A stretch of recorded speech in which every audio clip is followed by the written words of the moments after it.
Bonjour, bonjour à tous, Bonjour. bonjour Sylvain. Vidéo numéro 22 de notre travail de réinformation. Et effectivement, il y a une actualité très particulière qui nécessite d'essayer d'éclaircir un petit peu les choses et de dissiper le brouillard de la guerre. Notre ami Sylvain Ferreira est mobilisé pour ça. Je voudrais commencer par quelque chose qui me tient à cœur parce que ce début de semaine a été marqué par des affrontements très sévères dans la région de Bakhmout et de Soledar, la chute de Soledar. Aujourd'hui, la guerre, on la voit sur les réseaux, essentiellement sur Telegram d'ailleurs, essentiellement sur Telegram, c'est assez terrifiant et on voit ce que ça implique qu'une guerre de haute intensité. On perçoit le massacre dont sont l'objet les troupes ukrainiennes hein, qu'on envoie à l'abattoir. Il y a une vidéo en particulier où on voit qu'on est au bord du corps à corps, hein, où deux soldats ukrainiens sont abattus. On voit également des bombardements, on voit ensuite des cadavres dans les rues de Soledar en très grand nombre. Hein, et ce spectacle ne donne lieu à aucune répercussion dans notre pays, dans la presse, dans les médias. C'est-à-dire que les journalistes refusent de communiquer là-dessus et de répercuter ce qu'ils voient, parce qu'ils le voient, il ne faut pas se raconter d'histoire. Donc il y a une tragédie du journalisme en France qui est en cours actuellement et qui rend tout ça difficile à accepter, parce qu'on est français, hein, de voir que notre système médiatique est à ce point gangrené, parce qu'il y a le refus d'informer véritablement, hein, et il y a ensuite la propagande. Le refus d'informer normalement, je l'ai vu avec par exemple un tweet de LCI disant 2 jours après la chute de Soledar, c'est très flou, on ne sait pas. Hein. Donc il y a toujours cette volonté de masquer le réel. Et ça va assez loin, parce que là c'est ma deuxième observation sur cette catastrophe journalistique, c'est la fameuse vidéo que tout le monde a vue, je suppose, hein, de ces oligarques ukrainiens faisant la fête à Courchevel, hein, buvant force bouteilles de cristal Roderer, dépensant de l'argent, pendant que, effectivement, si on regarde les vidéos qui viennent du théâtre d'opération, on voit que les pauvres Ukrainiens, les malheureux Ukrainiens, probablement issus des couches populaires, se font massacrer pendant que les riches qui ont détourné l'argent versé par l'Occident se gobergent à Courchevel. Il n'y a eu aucune espèce de répercussion en dehors des réseaux, bien évidemment, et des gens qui dénoncent cette situation. Journaliste français, vous êtes déshonoré. Je suis tout à fait désolé. Alors, oui, J'ajoute un élément aussi très important, c'est que parallèlement à ces vidéos, on a aussi vu des vidéos de ce qui se passe dans les villes ukrainiennes sur ce qu'on appelait la presse autrefois en termes militaires, hein, c'est-à-dire qu'on va chercher les conscrits dans la rue à grand renfort de militaires en uniforme et qui, parfois, quand ils sont récalcitrants, on n'hésite pas par la force à les amener au centre de recrutement le plus proche. Hein. Ça aussi, ça se déroule simultanément à ces scènes dont tu viens de parler. et on le voit, et on voit des vidéos où on voit en uniforme des gamins de 16 ans. Je suis Oui. désolé, ça doit être, puisque c'est la limite qui a été fixée dans la dernière mobilisation décidée par Zelensky. On voit des mômes, je suis tout à fait désolé, qui partent vers le hachoir pendant que d'autres se gobergent et que nos journalistes mentent. Ils mentent. Alors, je vais faire une catégorie un peu à part, c'est celle qui concerne les bellicistes. Parce que ce qu'on voit, ce qui choque, ce qui émeut hein, de cette guerre, quand on voit cette violence, quand on voit la tragédie, quand on voit les cimetières, hein, on pense à ces gens qui jouent les va-t-en-guerre.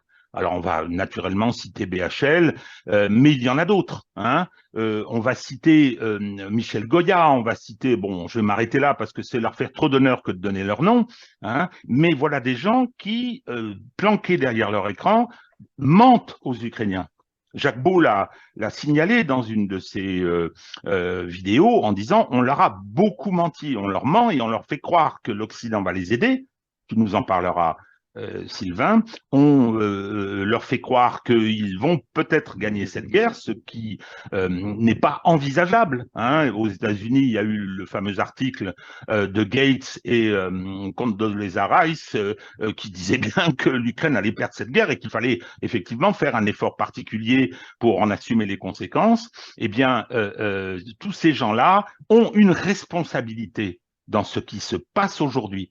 Hein, ils ont une responsabilité première dans la tragédie que vit l'Ukraine. Quand je dis tragédie, c'est un pays qui est en partie détruit. C'est un pays qui avait 50 millions d'habitants en 1991, qui doit être ramené aujourd'hui entre 25 et 30 millions. Il y avait déjà 10 millions qui étaient partis avant la guerre. Il y en a 20 millions qui sont partis, si j'en crois les chiffres officiels qui sont donnés hein, par les agences de l'ONU des réfugiés, qui sont partis. Donc, je veux dire, et aujourd'hui, leur jeunesse se fait hacher. Hein, et nous avons des gens qui viennent sur les plateaux, nous avons des journalistes, nous avons des chaînes d'information qui viennent dire mais tout va bien, ils vont gagner, il faut qu'ils se battent, c'est bravo, etc., etc. Tout ça est assez épouvantable. Alors, j'en profite aussi pour rappeler que ce travail que nous faisons est très important, me semble-t-il, hein, et il bénéficie d'un certain écho, hein, et donc il faut continuer à nous soutenir. Il faut continuer à nous soutenir. Je pense que ça, c'est très important. Voilà, je te passe la parole, Sylvain, parce que tu dois avoir quelques observations à faire sur ces bellicistes de plateau et leurs responsabilités. Bah, comme on en a parlé en off tous les deux, déjà la première chose aujourd'hui, le premier bilan que je tirerais de tout ça, c'est que ces gens qui se gargarisent de grands discours antifascistes, de grandes postures antifascistes, etc. Moi, en tant qu'historien de la période contemporaine, je rigole jaune encore plus parce que bien évidemment, depuis le début du conflit, il est difficile de ne pas faire un parallèle avec ce qui s'est passé en Espagne entre 1936 et 1939.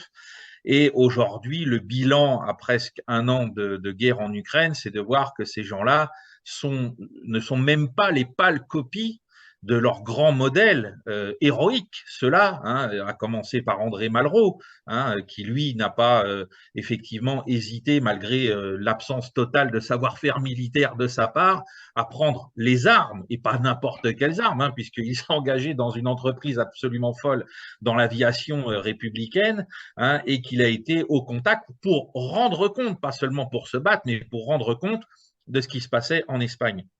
Et moi, ce que je vois aujourd'hui, c'est que tous les gens qui nous donnent des leçons, qui nous insultent, qui nous traitent de tous les noms, qui nous menacent de pelotons d'exécution et de cours martiales, qui viennent nous parler d'intelligence avec une puissance étrangère, moi, ce que je vois, c'est que tous ces gens restent bien assis à Paris depuis maintenant 11 mois, alors que l'Ukraine leur tend les bras, que les besoins militaires en soldats sont nombreux et qu'ils sont toujours restés à bonne distance du champ de bataille, tout en appelant bien évidemment à ce que le peuple ukrainien soit armé jusqu'aux dents pour repousser l'invasion de la Russie. Donc tout ça commence vraiment à devenir un spectacle pitoyable puisqu'il ne cesse de se répéter. On voit néanmoins que certains sont de plus en plus discrets hein, à mesure que le temps passe et que la situation est en train lentement mais sûrement de se retourner. Mais certains restent complètement pris dans leur hubris et continuent de raconter à peu près n'importe quoi. Hein, quand je songe aux dernières sorties de Cédric Masse sur les combats sur Soledar, on nage en plein délire. Hein, on a quelqu'un qui nous fait de la propagande à l'envers, hein, c'est-à-dire qu'on a un schéma qui s'inverse. Quand les Ukrainiens sont à l'attaque, c'est magnifique et les Russes sont des lâches. Quand les Russes attaquent et que les Ukrainiens reculent, les Russes sont des bouchers et les Ukrainiens sont de courageux soldats. Bref, on est dans des choses qui sont d'un schématisme et d'une bêtise crasse. Et pourtant, des gens continuent de suivre ces gens, de croire en leurs pseudo-analyses, hein, avec une certaine candeur, malheureusement. Bref, tout ça est absolument détestable, mais je pense que les opérations en cours ne vont pas tarder à modifier sensiblement une partie de ce à quoi on assiste maintenant depuis le mois de septembre et les premières contre-offensives ukrainiennes dans ce domaine. Hein. Voilà, je pense que sur la propagande, ça Alors, va un peu se calmer. bon, vous sentez qu'on est un petit peu remonté, hein, parce que effectivement, le spectacle de la guerre est toujours abominable, hein, c'est clair. Donc, je voudrais peut-être, Sylvain, que tu fasses une petite observation sur les brigades internationales. Je mets ça entre guillemets, puisque tu as fait référence à la guerre d'Espagne. C'est qu'on nous avait annoncé qu'il y avait plein de combattants de la liberté. On a déjà parlé du groupe Mozart et de Monsieur Milburn. On a déjà parlé de ce volontaire, ce mercenaire anglais, mais il y en a d'autres aujourd'hui et j'ai l'impression qu'il commence à mesurer que c'est plus difficile de faire la guerre dans une guerre de haute intensité en Europe que de la faire en Afghanistan.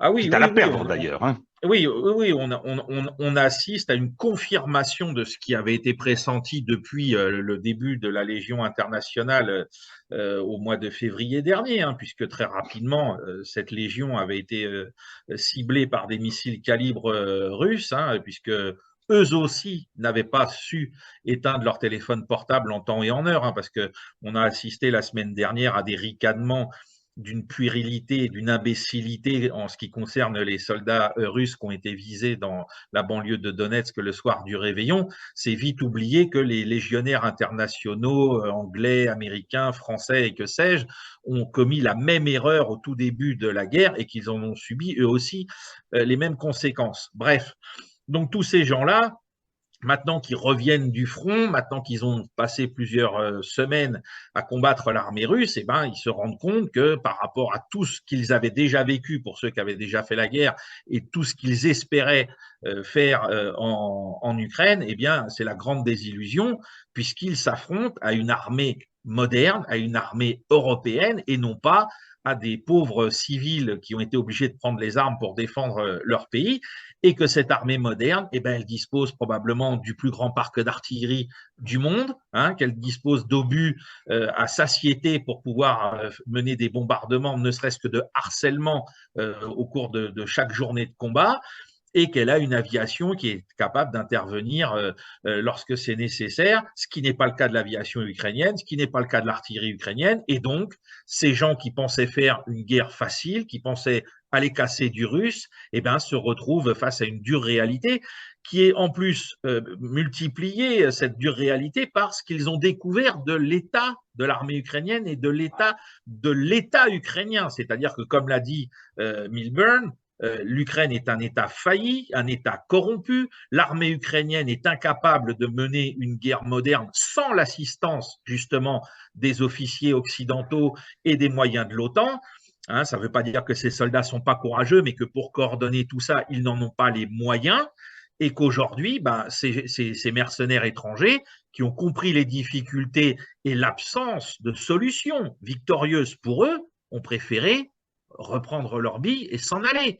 Hein, et là encore, par rapport à leurs glorieux aînés des années 36-38, on assiste là encore à une grande différence. N'oublions pas que les brigades internationales, elles ont quitté l'Espagne contraintes et forcées. Elles n'ont pas quitté l'Espagne parce qu'elles avaient trouvé que, oh mon Dieu, les troupes franquistes ou la Légion Condor ou les divisions de chemises noires italiennes étaient trop dures pour elles. Elles ont quitté l'Espagne parce qu'elles avaient été contraintes par des règlements diplomatiques internationaux à le faire. Voilà, elles n'ont pas perdu leur courage face à l'adversité. Et aujourd'hui, ces gens-là, eux, par contre, ont vite perdu courage pour certains face à l'adversité à laquelle ils étaient confrontés. Donc, ça devient un cirque, un cinéma qui devient de plus en plus insupportable parce qu'à la fin, comme tu l'as rappelé, ce sont des gamins ou des anciens, hein, parce qu'on a vu aussi sur certaines vidéos que c'était des anciens de mon âge, hein, d'une cinquantaine d'années, qui étaient au feu. Hein, donc, on est exactement dans ce que je disais encore l'autre jour en reparlant de Berlin, c'est-à-dire qu'on a les armes les plus hétéroclites qui soient, et puis on a les soldats les plus hétéroclites qui soient, à savoir les très jeunes ou les très anciens, comme le Volkssturm allemand en 1945. Voilà. Donc ça devient de plus en plus insupportable que nos médias se taisent, que nos médias ridiculisent les seules personnes qui essayent de faire leur devoir, comme Arnaud Klarsfeld, hein, qui Absolument. est un des rares à porter une voix de vérité pour dire ce qu'il y a à l'œuvre derrière tout ça, c'est-à-dire un régime qui est néo-nazi dans ses composantes et dans sa pratique, et qu'il faut maintenant que tout cela cesse pour le bien d'abord du peuple ukrainien. Alors, j'ajoute une chose sur ces volontaires internationaux, c'est qu'ils confirment tous ce que nous disons, c'est-à-dire le niveau de Ah oui, corruption, ah oui. c'est-à-dire le rôle des bataillons néo-nazis, l'exécution des prisonniers, etc. Mais lorsque vous le dites en France, on vous traite de collabos, de poutinolâtres, etc. Donc, tiens, j'ai perdu Sylvain. Il y a dû y avoir Ah, un petit souci sur son... ah, tu m'entends? Je t'entends, mais je ne te vois plus. Ah, alors, qu'est-ce qui se passe? Alors, comme j'essaye de faire du montage, j'essaierai de faire sauter cette séquence-là au montage, mais sinon, il faut peut-être un petit peu de patience. Pourquoi est-ce que cette Pourquoi la caméra a-t-elle s'est stoppé? débrayée? C'est la Ah première fois que mince. ça nous arrive, tiens. Bah, attends, je rebranche parce que je ne comprends pas. En plus, le point lumineux de contrôle dit que je suis là. Et donc, ça, c'est pas un problème Alors, de flux, parce que je t'entends. ah bah oui, oui, oui, oui. Puis le câble n'a pas l'air d'être tordu ou quoi ou qu'est-ce. Mince alors. Tu me vois? Ah non, ah Non, non. non, je te Non, vois toujours pas. Alors, peut-être qu'il faut repasser sur l'ancienne caméra, celle mais je ne sais. Bah non, Voilà, mais te voilà. bon, voilà. J'essaierai d'enlever cette petite séquence. Oui, je disais que il confirme ce qui est dit et ce qui nous vaut les injures, ce qui nous vaut les menaces, hein, ce qui nous vaut les difficultés, parce que c'est pas simple toujours de faire ça. Il ne s'agit pas de se poser en victime, mais de dire qu'on mène un combat, hein, celui de la réinformation et celui de la défense de l'intérêt de notre pays, enfin ce que nous concevons être l'intérêt de notre pays. Alors, ça, c'est très important. Et tu citais Klarsfeld, qui est courageux, très courageux à cette occasion. Il ne Ah lâche oui. pas le morceau. Et il y a eu une polémique avec Le Monde, hein, qui a adopté des positions infectes. Ils se sont sentis obligés de faire un article sur Bandera en disant oui, ce personnage mis en avant par les Russes depuis l'invasion et qui est devenu un héros national depuis ce moment-là. Pardon? Pardon, ça fait des dizaines d'années qu'à l'ouest de l'Ukraine, c'est un héros. Depuis 1991, il a été fait héros de l'Ukraine. Il y a des statues partout, il y a des avenues partout. Tous les ans, à l'occasion de l'anniversaire de sa naissance, on fait des fêtes, hein, on fait des défilés au flambeau avec des oriflammes nazis. Hein, et Le Monde nous dit que c'est que depuis le 24 février, en réaction à l'invasion russe. Et lorsqu'ils se sont un peu fait accrocher, ils disent le personnage controversé. Adolf Hitler, le personnage controversé. Ils en sont là. Quand on sait ce que cet homme a fait, hein, c'est-à-dire qu'il a fait participer ses troupes, hein, à la Shoah par balle, massivement, massivement. Elles étaient à Babillard. Ce qui fait qu'on a donné le nom de l'avenue qui rend au mémorial, on a donné le nom de Bandera. Hein, et il a fait massacrer. Il a fait massacrer 80 000 Polonais, hein, dans l'Ouest ukrainien parce qu'il ne voulait pas créer une enclave polonaise au moment de l'indépendance sur laquelle il comptait grâce à l'appui des nazis qu'il a toujours soutenu. Voilà, c'est ça l'histoire. Hein. On est un petit peu, on rentre un petit peu dans les détails là-dessus, parce que lorsqu'on voit ce négationnisme, ça ne porte pas d'autre nom, c'est du négationnisme. Hein. Il y a de quoi être révolté. Bon, on a fait la petite fête aux journalistes et aux bellicistes français. Maintenant, on va revenir à l'aspect militaire des choses. Donc, Soledar est tombé après un mois de combat autour de Bakhmut, etc. Hein, et donc, dans quelles conditions est-ce que ça s'est produit? Quelles étaient les troupes qui étaient concernées? Hein, et quelles peuvent être les conséquences sur cette partie du front? Alors, en fait, la bataille de Soledar, elle a véritablement, enfin, la bataille pour prendre Soledar a véritablement démarré il y a seulement une dizaine de jours, hein, juste après le Nouvel An. C'est-à-dire que jusqu'à maintenant, on avait une concentration des efforts russes et notamment Wagner qui était centré sur Bakhmut. On avait eu quelques attaques, notamment au sud de Bakhmout, du côté de Klishchiivka, qui avaient été menées, là encore, à la fois par Wagner et puis par des troupes des anciennes républiques autonomistes. Et on s'est rendu compte au moment des fêtes de fin d'année que la bataille pour Bakhmout arrivait à une espèce de point mort, c'est-à-dire que les progressions et les contre-attaques ukrainiennes, les progressions russes et les contre-attaques ukrainiennes s'annulaient un petit peu et qu'on avait très peu de gains de terrain du côté russe à faire valoir. Donc, les Russes ont changé d'approche. Ils se sont dit, voilà, on n'arrive pas avec un assaut frontal pour la seconde fois, hein, puisqu'il y en avait déjà eu un au mois d'octobre, à prendre la ville. Donc, on va essayer de la prendre par d'autres moyens, et notamment en fragilisant à nouveau ses flancs. Alors, on est passé du sud au nord. Il y a eu une énorme pression qui a été mise sur le secteur de Soledar depuis le 2 janvier. Et là, en 10 jours, l'action conjuguée de Wagner, d'une part pour prendre la ville elle-même directement, et des parachutistes pour attaquer son flanc sud, a permis avant-hier d'arriver à encercler une centaine, entre 400 et 500 défenseurs ukrainiens sur une partie de l'ouest du centre-ville, hein, en profitant vraisemblablement pour certains des soldats ukrainiens de l'abri des mines de sel, hein, puisque Soledar est posé sur de gigantesques mines de sel pour se dissimuler.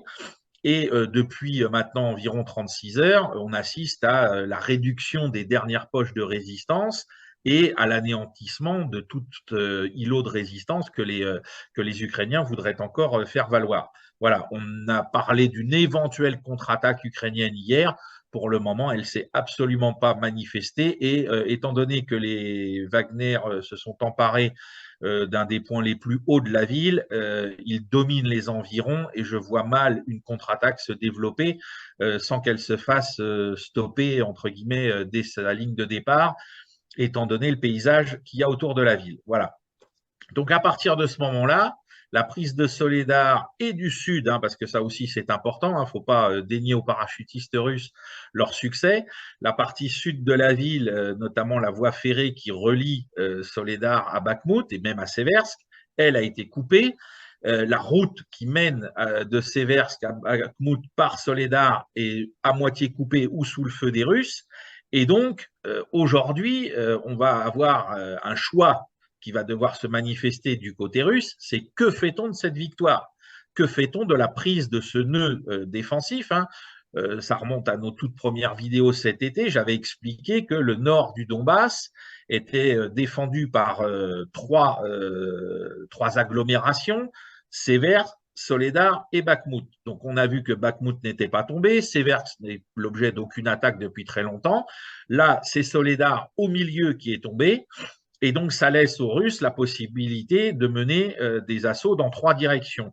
Soit ils se concentrent sur la prise de Bakhmout, et ils vont essayer donc un enveloppement en redescendant vers le sud, hein, ou en allant très légèrement vers l'ouest, vers Chassov Yar, hein, parce que ça pourrait leur permettre d'être rejoints par les troupes qui sont sur Klishchiivka, ou alors grande opération, hein, l'option la plus risquée selon moi, mais celle qui rapporterait le plus de gains de terrain, c'est de percer toujours vers l'ouest en direction de Slaviansk et Kramatorsk avant que les Ukrainiens ne rétablissent une ligne défensive cohérente. Et ensuite, la troisième solution, on pivote vers le nord et on monte vers Seversk pour encercler la garnison de Seversk. Et là, on fragilise tout le front jusqu'à Kupiansk. Hein.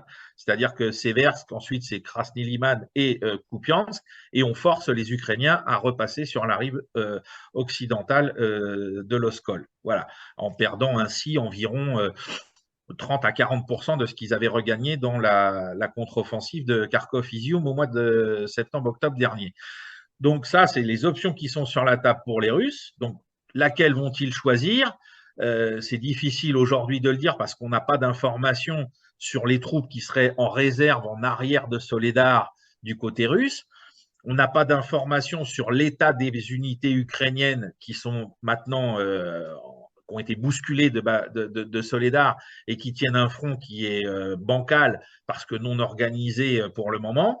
Voilà, c'est assez flou, mais je pense que dans les jours qui viennent, on va très vite savoir ce que veulent faire les Russes. Hein. Alors, il y a des gens qui évoquent l'idée que Wagner voudrait remonter sur Seversk et puis refaire la même chose que ce qu'ils viennent de faire à Soledar.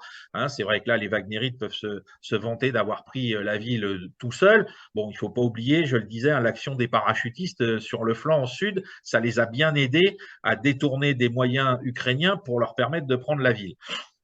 Donc là, tout est sur la table, toutes les options sont sur la table.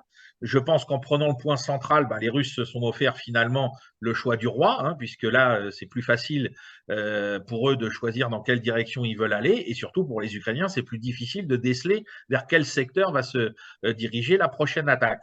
Ensuite, ce secteur peut, entre guillemets, s'endormir un petit peu pour laisser la place à la grande offensive hivernale dans d'autres secteurs du front, sachant que le secteur de Bakhmout et Soledar a aspiré la très grande majorité des réserves ukrainiennes depuis la mi-décembre et que du coup, si les Russes veulent porter un coup ou deux coups à d'autres endroits de manière plus forte, les Ukrainiens auront énormément de mal à mobiliser des réserves et surtout à les déplacer depuis le secteur de Soledar-Bakhmout.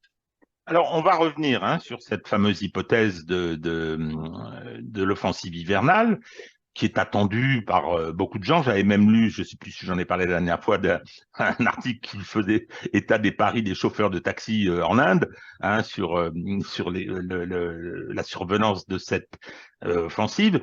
Je voudrais rester un petit peu sur cette partie du front, si j'ai bien compris, qu'on qualifiait de ligne Maginot. De l'armée ukrainienne face au Donbass. Et est-ce qu'elle est fragilisée vraiment par ce qui s'est passé là? Et est-ce que les options qui sont que tu viens de décrire sont des options tactiques ou elles relèvent d'options stratégiques?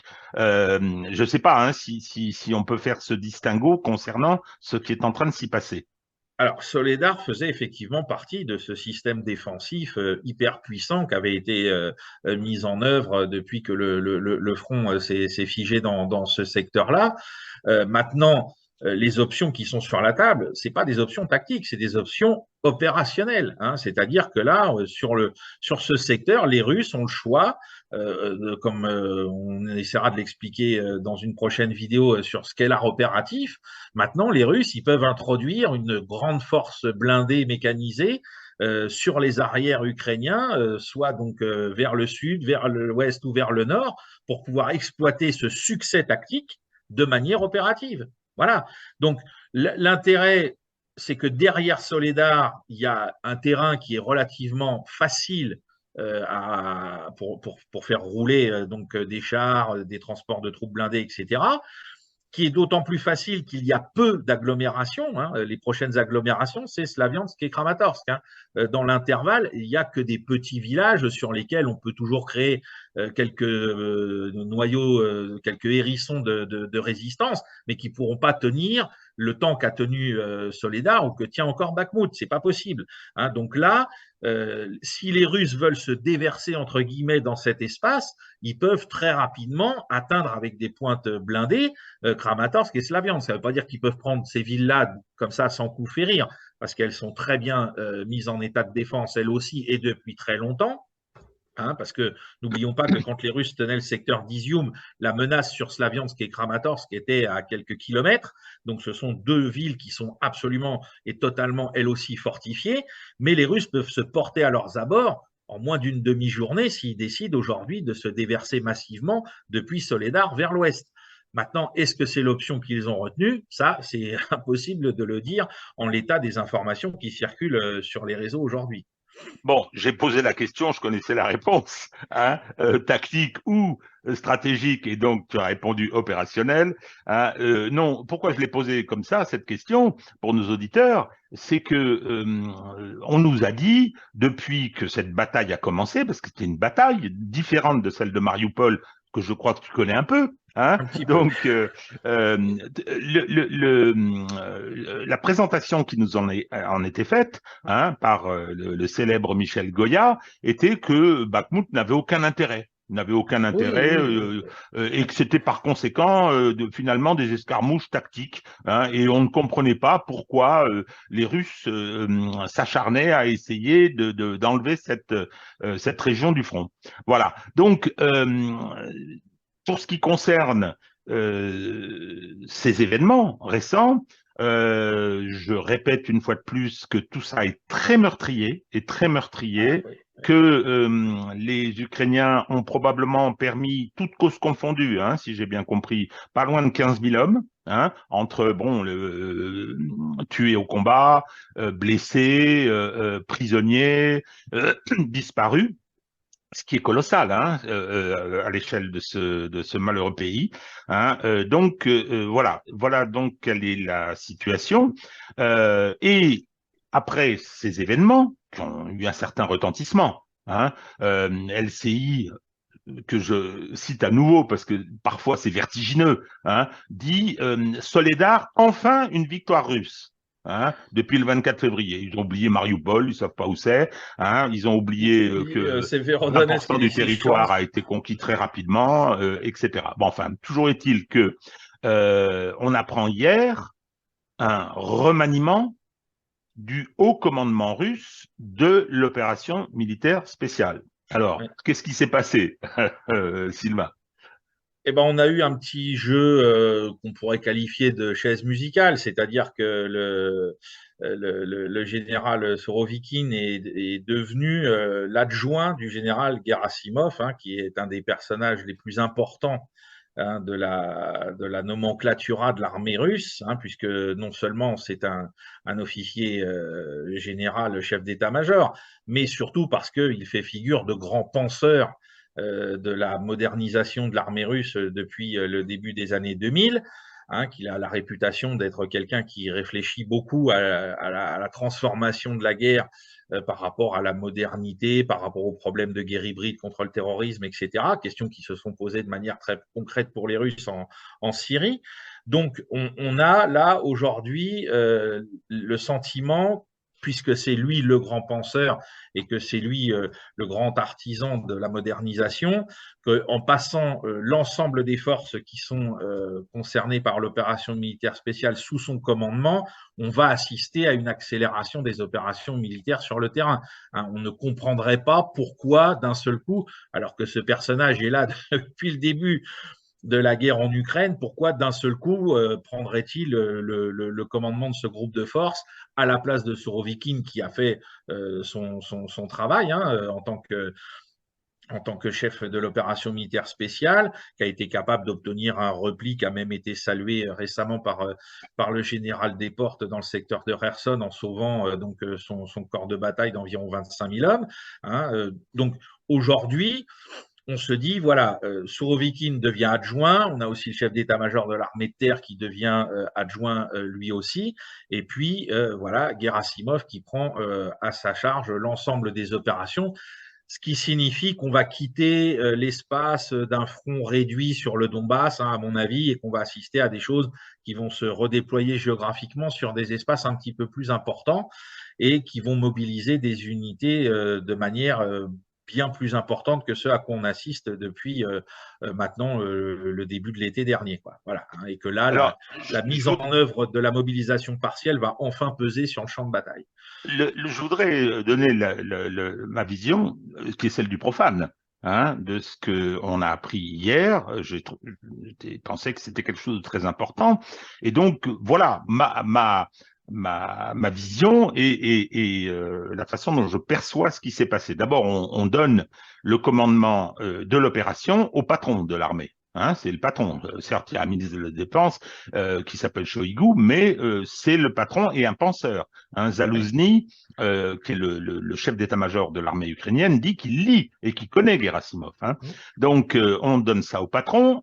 On décore Surovikin de façon spectaculaire, parce que j'ai lu à droite à gauche, ah oui, c'est une sanction. Il a été décoré ostensiblement par Poutine il y a 10 jours, hein, et on le nomme chef d'état-major de l'armée de l'air. Donc, et il est adjoint de Gerasimov sur l'opération militaire spéciale, c'est-à-dire qu'il garde ses prérogatives, hein, et on prend le chef d'état-major de l'armée de terre comme autre adjoint. Hein, ce qui est quand même assez caractéristique, hein, d'une volonté de changer d'échelle. Moi, c'est comme ça que je le ressens. Je dis bien, hein, l'analyse du profane.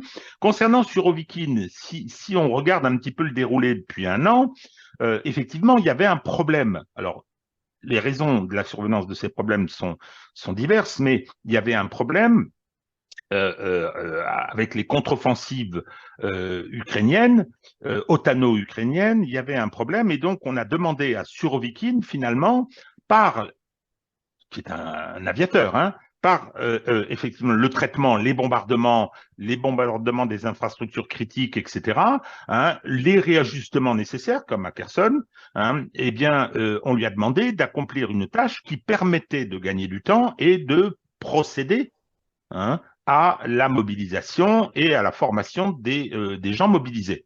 Donc, cette phase, elle est, semble-t-il, terminée.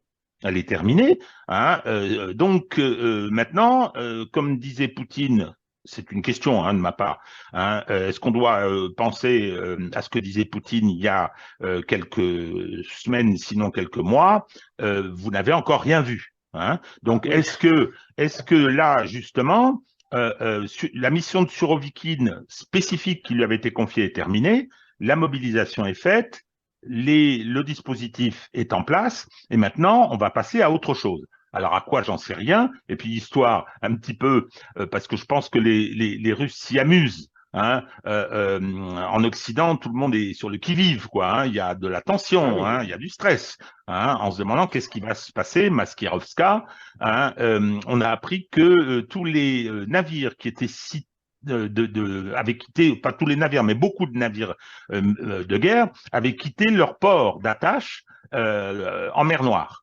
Hein, donc, pour aller où, on ne sait pas. Donc, effectivement, tout ça, toute cette information s'est promenée sur les réseaux.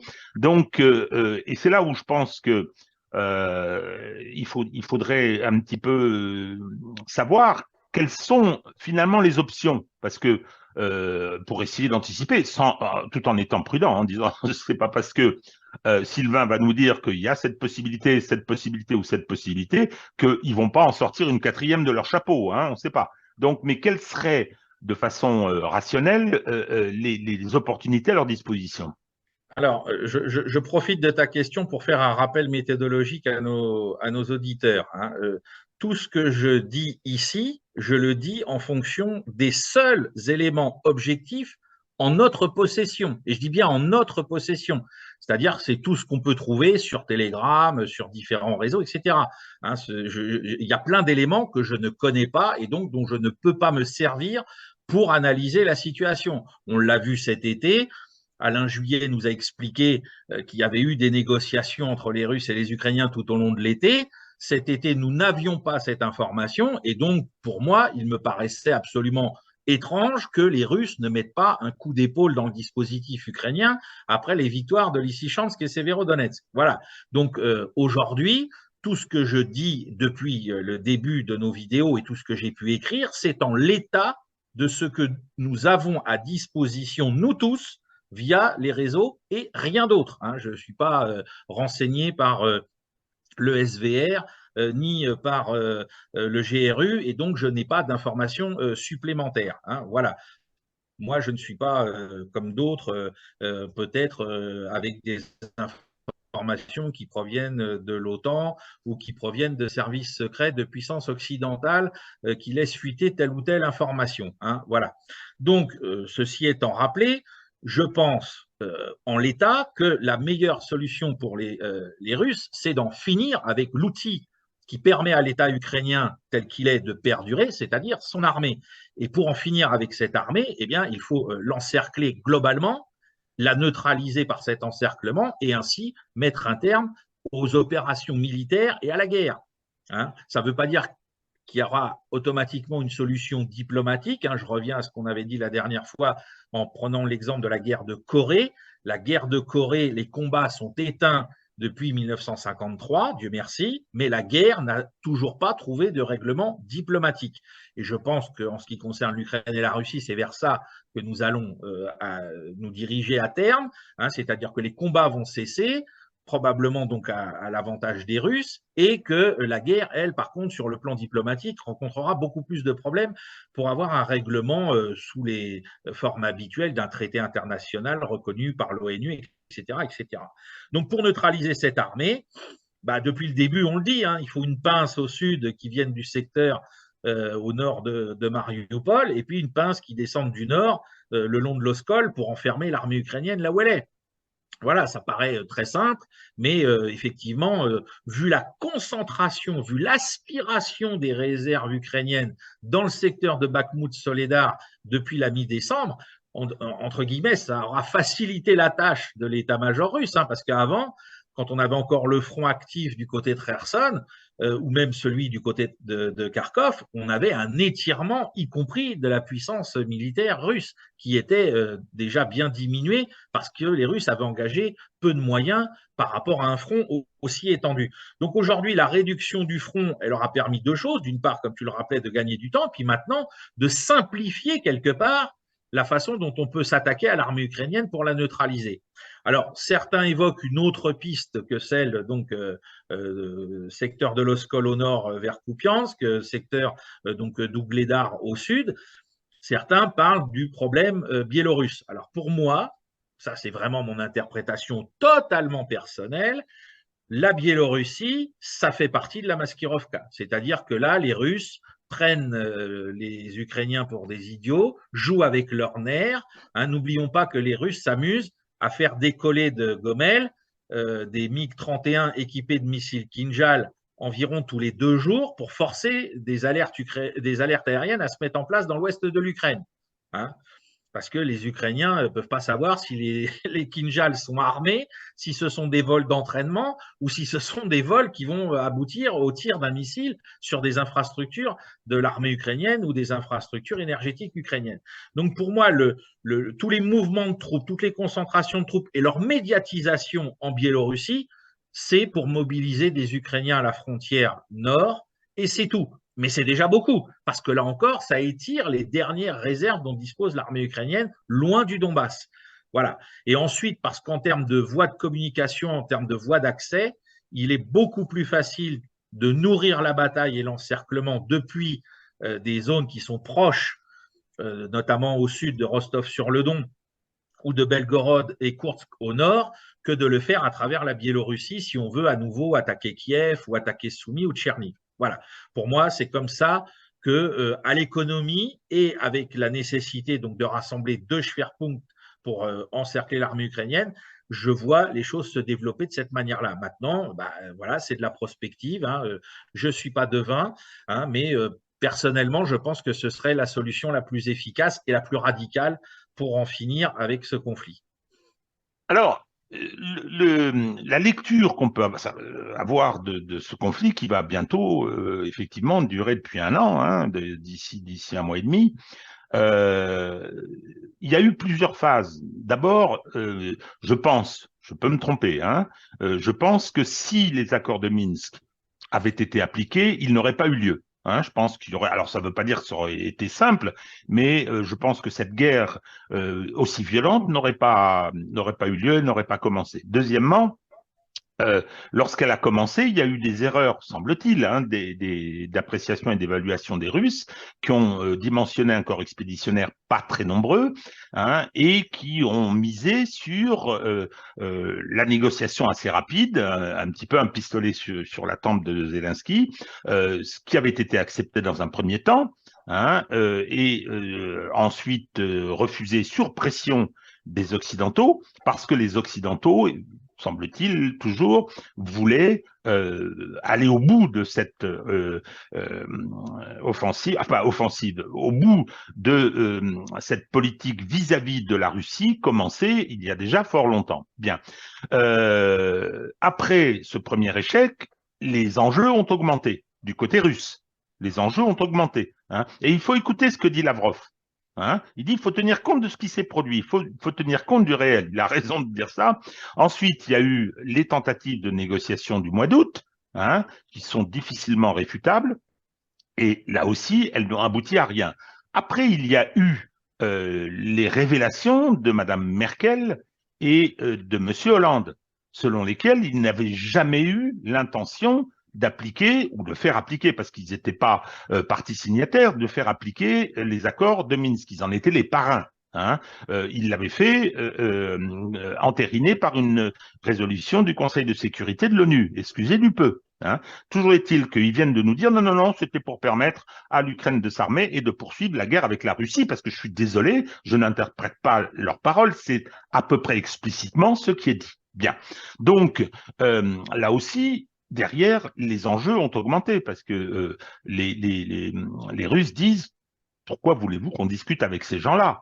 Et quand ils voient ce qui s'est produit avec cette capacité suicidaire de l'Europe, hein, avec le régime des sanctions, avec le refus de tirer les conséquences du sabotage des gazoducs, etc., enfin toute cette stratégie concernant l'énergie, effectivement, et tu l'avais dit assez tôt, l'Europe sera extérieure à la négociation, hein, au règlement diplomatique éventuel, hein, qui de toute façon ne se passera qu'entre la Russie et les États-Unis. Et comme ça passe dans un contexte où l'histoire s'est accélérée et des rapports de force géostratégiques qui sont au détriment de l'Occident, je pense que concernant les objectifs annoncés par Vladimir Poutine au départ, hein, le 24 février, je crois que ça a changé. Alors, je ne sais pas du tout quels ils sont aujourd'hui. Hein. Tout le monde dit Odessa, la Transnistrie, etc.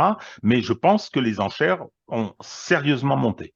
Et Ah surtout oui, qu'ils sont oui. capables de faire la démonstration que sur le plan militaire, et c'est reconnu, et on va encore citer une fois de plus Douglas McGregor, c'est reconnu aux États-Unis par des gens sérieux. Hein, Ah oui, voilà. oui, oui, bien sûr, bien sûr.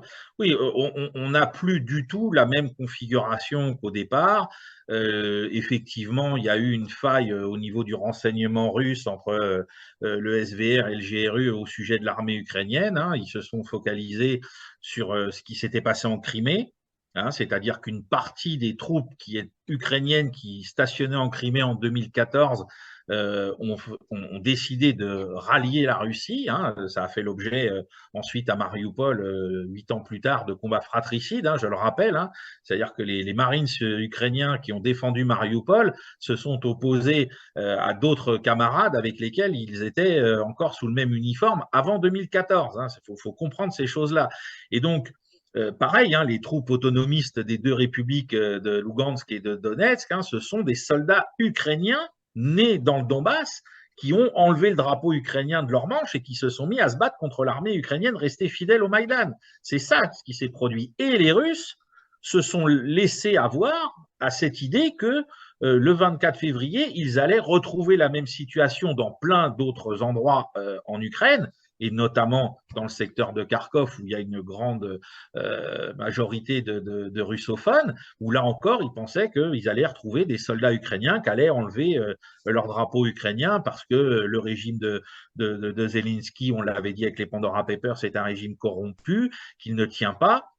Et malheureusement, ce que les Russes n'ont pas compris, et je reviens à ce que nous disions au départ, c'est l'influence et l'infiltration dans l'armée ukrainienne des néo-nazis pour tenir tous les éléments dissidents sous surveillance, pour les éliminer au fur et à mesure qu'on les décelait, et pour éviter justement ces retournements d'unité si d'aventure il y avait un conflit avec la Russie. Tout ça s'est produit de 2014 à 2022. Les Russes ne l'ont pas vu, ils n'en ont pas en tout cas mesuré l'étendue et l'impact, et donc ils se sont dit, bon ben voilà, avec 150, 180 000 hommes, on peut obtenir ce qu'on cherche. Ils étaient quand même malgré tout à 2 doigts de l'obtenir. C'est ça qui est phénoménal. Parce que là encore, il faudra revenir historiquement. Il y a une erreur d'appréciation du renseignement, il y a un sous-dimensionnement du corps expéditionnaire, il y a une précipitation qui est liée au fait, nous le savons tous, que, comme l'a rappelé Jacques Beau le premier, les Ukrainiens sont en train de préparer une opération, une solution croate pour le Donbass. Et malgré tous ces éléments négatifs, le 7 mars, les Ukrainiens sont au bord de signer des accords avec la Russie aux conditions de la Russie. C'est dire le succès des Russes malgré leurs difficultés. C'est ça que les gens ne veulent pas comprendre. Personne ne nie les difficultés tactiques, personne ne nie les erreurs qui ont été commises dans l'appréciation des services de renseignement russes, personne ne nie le sous-dimensionnement du corps expéditionnaire, mais tout le monde dit malgré tout ça, ils étaient à deux doigts d'obtenir ce pourquoi la guerre est faite, c'est-à-dire un règlement politique. Voilà. Et ça, quand les gens auront compris que c'est cette thèse-là que nous défendons intelligemment avec des arguments et pas autre chose, ils auront peut-être un peu plus de lumière pour voir la situation telle qu'elle va se dessiner demain. Parce que justement, depuis un an, les Russes ont compris, comme tu viens de le rappeler par étapes, qu'il allait falloir changer de braquet pour telle ou telle raison, de telle ou telle manière, et afin d'obtenir des choses où là, effectivement, on a un flou complet, c'est-à-dire qu'on ne sait pas quels sont les nouveaux objectifs. Moi, je pense que la démilitarisation de l'Ukraine reste un objectif visible, clair et net. Après, pour le reste, effectivement, c'est très compliqué de déceler ce que les Russes voudront obtenir du régime ukrainien une fois que son armée sera neutralisée. Alors, je rappelle aussi, concernant l'analyse que tu fais de ce qu'a fait la Russie, que c'était au départ, enfin au départ assez tôt, l'avis de Douglas MacGregor, hein, c'était l'avis de Marinus, c'était le pseudonyme d'un des patrons des Marines américains dans la revue officielle une des revues officielles des Marines américains, hein, et tu oublies la main dans le dos. La main dans le dos au Bien départ, sûr, hein, oui, oui, la main dans le dos bien au départ, sûr, ce qui bien fait sûr. que pour l'opinion publique comme pour l'armée, c'était des frères slaves, il fallait pas taper trop fort. Hein, c'est ce qui Oui. était prévu. Et comme récemment, un militaire français me disait, oui, mais pourquoi est-ce qu'ils n'ont pas fait shock and wave? Là, je crois que c'est l'expression américaine pour parler de leur façon d'opérer, c'est-à-dire on casse tout et après on voit. La réponse, c'est justement parce qu'ils ne sont pas comme les Américains, hein, et ils ont fait les choses différemment. C'est possible là que ça change. Hein, c'est-à-dire que Oui. effectivement, avec tout ce qui s'est produit, avec les 4000 civils tués dans des bombardements sur des zones civiles, hein, c'est-à-dire volontairement, des crimes de guerre volontairement commis. Je ne prends que ça, mais il y a pas mal d'éléments, les exécutions de prisonniers, etc., hein, qui ont été filmés et ensuite brandis. Je pense que le temps s'est un petit peu couvert, hein, pour les gens du bataillon Azov et autres. Voilà. Alors, écoutez, je crois qu'on a fait un tour en fonction de cette actualité. On va bien évidemment poursuivre. Alors, cette offensive dont tu nous parles, Sylvain, bah, on va voir, hein, si elle vient, ce qui se passe dans les jours et les semaines qui viennent, mais c'est vraiment très difficile à prévoir. Alors, bien évidemment, si jamais ça se déclenche, ben, on s'adaptera. Hein, bien, on s'adaptera pour continuer ce travail de réinformation. Normalement, la semaine prochaine, nous recevons Jacques Beau, hein, et puis nous préparons le système des conférences avec les participants, hein, de ceux qui nous soutiennent. Et donc, je les invite à poursuivre ce soutien.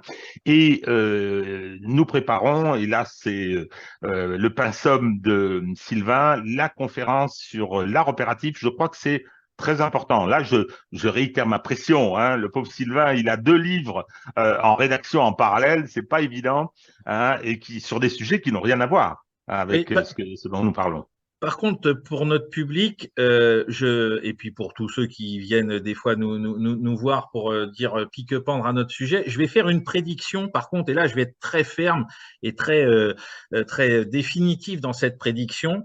Si l'offensive russe a lieu dans les semaines qui viennent, même dans les jours qui viennent, et qu'elle est couronnée par un certain succès d'abord tactique puis opératif, là, je peux vous assurer sur la tête de tous mes enfants que le discours médiatique qu'on entendra sur les grandes chaînes sera le suivant. Les Russes gagnent par le poids du nombre et par la violence de leur artillerie et de leur aviation. Écoutez-moi bien, c'est enregistré, c'est mis sur YouTube. Voilà, je peux vous garantir sur facture que le discours médiatique de LCI, de CNews et que sais-je, de BFM sera le suivant. Voilà. Les Russes ne gagneront que parce que c'est le rouleau compresseur, le poids du nombre et la violence indéterminée avec laquelle ils vont frapper les Ukrainiens. N'oubliez pas, ce discours, je ne l'invente pas, ils l'ont déjà écrit, c'était en 1945. Voilà, c'est-à-dire, bon, et il a un soubassement d'un racisme anti-russe prononcé. C'est ça. Tu viens de parler des gens qui venaient parfois mettre des observations sous la vidéo ou sur les réseaux lorsque nous sommes amenés à intervenir. J'efface, hein, je ne discute pas avec les imbéciles, je refuse. Ils ont, pour exprimer leurs âneries, ils ont tous les médias système français. Hein, ben continuez, allez assumer vos pulsions d'adoration pour des imposteurs et des imbéciles. Nous discutons avec ceux qui ont envie de savoir, ceux qui veulent appréhender le réel. On essaie de les informer. Donc le débat, il n'y a rien de mieux. Hein, mais dans la situation actuelle, pas avec les imbéciles. Voilà, alors c'est terminé pour aujourd'hui et on vous dit à la semaine prochaine.